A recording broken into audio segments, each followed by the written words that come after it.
Ramagundam రీజియన్లోని coal గన్నుల్లో ఉత్పత్తి పెంచేందుకు సింగరేణి కసరత్తు చేస్తోంది. ఇప్పటికే 2 కంటిన్యూస్ మెషిన్లు పనిచేస్తుండగా 3వ మెషిన్ కోసం టెండర్లు ఆహ్వానించింది. ప్రతిరోజు అదనంగా 1000 టన్నుల బొగ్గును ఉత్పత్తి చేసేలా ప్లాన్ చేస్తోంది సింగరేణి.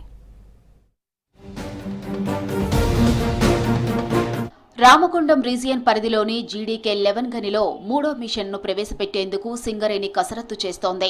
ఇందుకోసం 100 కోట్లతో టెండర్లు ఆహ్వానించింది. పలు ప్రైవేటు సంస్థలు టెండర్లు వేసేందుకు ఆసక్తి కనబరుస్తున్నాయి. 3వ మిషన్ ఏర్పాటు చేసి 6 నెలల్లో బొగ్గు ఉత్పత్తిని ప్రారంభించేలా సింగరేణి అధికారులు ఫోకస్ పెట్టారు. ఇప్పటికే 2 కంటిన్యూస్ మైనర్ మిషన్లు నడుస్తూ ఉండగా 3వ మిషన్ను హైరింగ్ పద్ధతిలో ప్రవేశపెట్టనున్నారు. 3వ మిషన్తో ప్రతిరోజు అదనంగా 1000 టన్నుల బొగ్గును ఉత్పత్తి చేసేలా ప్లాన్ చేశారు. దేశంలోని బొగ్గు సంస్థలన్నింటిలోనూ 3వ కంటిన్యూస్ మైనర్ మిషన్ నడిచే మైన్గా జీడీకే 11వ గని రికార్డులోకి ఎక్కబోతుంది. సింగరేణి వ్యాప్తంగా అండర్ గ్రౌండ్మెంట్లో ఏటా 1 మిలియన్ టన్నులు సాధించే ఏకైక గనిగా పేరు తెచ్చుకోనుంది. సింగరేణి RG1 ఏరియాలోని గోదావరి గని 11వ గనిని 1979లో ఏర్పాటు చేశారు. 1985 నుంచి బొగ్గు వెలికి తీయటం ప్రారంభించారు. మొదట్లో ఈ గనిలో బోర్డ్ అండ్ ఫిల్లర్ పద్ధతిలో బొగ్గు వెలికి తీశారు. ఆ టైంలో పెద్ద సంఖ్యలో కార్మికులు పనిచేసేవారు. 1991 నుంచి 2003 వరకు లాంగ్ వాల్ సిస్టమ్ను ప్రవేశపెట్టగా 2002 నుంచి 2020 వరకు బ్లాస్టింగ్ గ్యాలరీ పద్ధతిలో బొగ్గు ఉత్పత్తి చేశారు. 2008లో మొట్టమొదటిసారిగా కంటిన్యూస్ మైనర్ మిషన్ను ప్రవేశపెట్టింది సింగరేణి సంస్థ.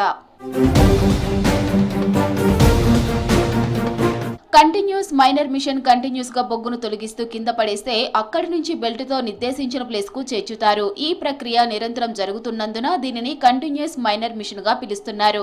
2021లో ఇదే గనిలో 2వ కంటిన్యూస్ మైనర్ మిషన్ ను ప్రారంభించారు. ఈ మిషన్ రోజుకు 1000 టన్నుల వరకు బొగ్గును వెలికి తీస్తుంది.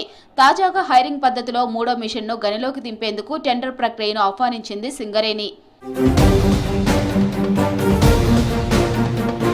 ఓపెన్ కాస్ట్ గనుల్లో 300 మీటర్ల లోతు వరకు ఉన్న బొగ్గును బ్లాస్టింగ్ చేసి వెలికి తీస్తారు. జీడీకే 11వ గనిలో 350 మీటర్లు ఆపైన లోతులో ఉన్న కోలును వెలికి తీయడానికి 3వ కంటిన్యూస్ మైనర్ మిషన్ ను ప్రవేశపెట్టాలని మేనేజ్మెంట్ భావిస్తోంది. రాబోయే 7 ఏళ్లలో ఈ గనిని ఓపెన్ కాస్ట్ 3, ఓపెన్ కాస్ట్ 5 ప్రాజెక్టులు విలీనం కానున్నాయి. ఈ గనిలో ఓపెన్ కాస్ట్ విధానంతో వెలికి తీయలేని లోతుగా ఉన్న బొగ్గు నిల్వలను బయటకు తీసేందుకు మేనేజ్మెంట్ 6 ఏళ్ల పాటు మిషన్ ను హైరింగ్ పద్ధతిలో నడపనుంది.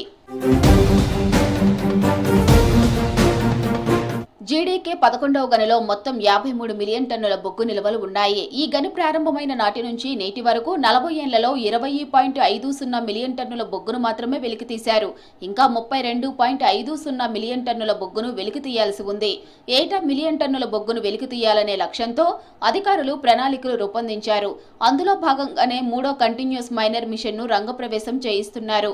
7 ఏళ్ల వరకు భూగర్భ గనిగా నడిచిన తర్వాత ఓపెన్ కాస్ట్ ప్రాజెక్టులో విలీనం చేయనున్నారు. అప్పుడు మరింత బొగ్గును వెలికి తీసే వీలు కలుగుతోంది.